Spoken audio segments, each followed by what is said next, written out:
being truthful, yet he was still considering her, putting her on the stand. Talk to us about some of the biggest revelations we have heard from Jack Smith today on the record.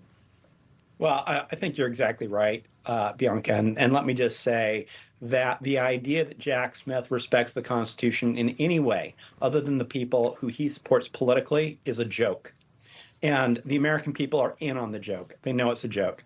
If you want to talk about an attack on our constitutional republic, or as he likes to say, an attack on our democracy, talk about undermining the First Amendment. So when he gets up there and says that his staff supports the First Amendment, it's really hard to keep a straight face because no prosecutor in our history has attacked the First Amendment the way he did.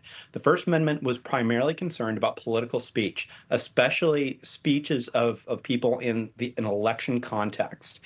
And the idea that you would try to silence the nominee of one of the major parties for president of the United States because you decided under an extremely novel theory, a theory that had never been tested before. They put a gag to go order after on and him. try to prosecute him is vile and disgusting. And again, Jack Smith is showing his true colors as just an arm of the Democratic Party the entire time up there.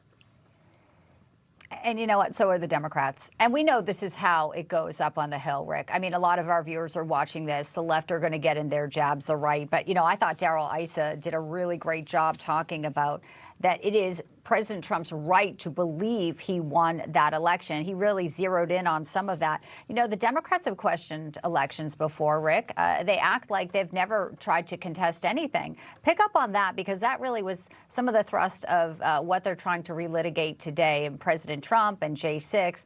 But the bottom line is, you know, alternate electors, that had happened before in the past.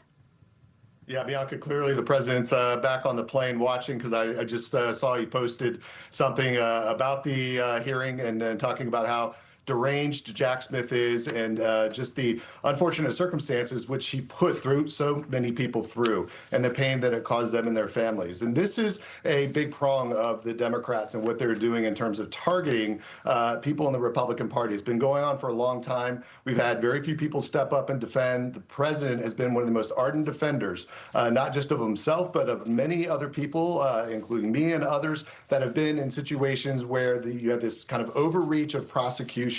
And I think what you're watching today is unfortunate, because you're seeing a lot of dangerous rhetoric by members on the Democratic side of the Congress, and they're talking about how this is a direct implication of President Trump. They're using words that are not accurate, and people in America are watching this. And so I think it's very important that, one, the truth gets out. We have absolute transparency, but there's got to be a absolute focus on fact checking, making sure that these Democrats aren't going to continue this type of rhetoric that you're discussing.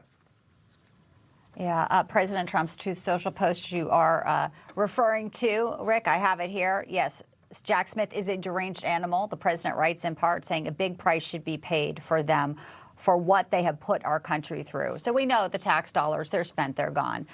Jesse, I want to ask you about, some of the things Rick was just saying. You heard Eric Swalwell, who, of course, was at the front of the J6 committee, calling Jack Smith a man of honor and to lean in today. A lot of people are going to look at this and say we're learning a lot, but, where's the accountability and what exposure truly does Jack Smith have for what he has done here? But obviously, this is very important, no matter what happens, that all of this is aired out for everyone to see. Yeah, I think that's exactly right. The American people deserve to see, and they deserve to see how their tax dollars were spent. I think that there's a very solid case against Jack Smith for at least a conspiracy against civil rights. And the way that he prosecuted his case, he went after members of Congress. He tried to interfere in a presidential election.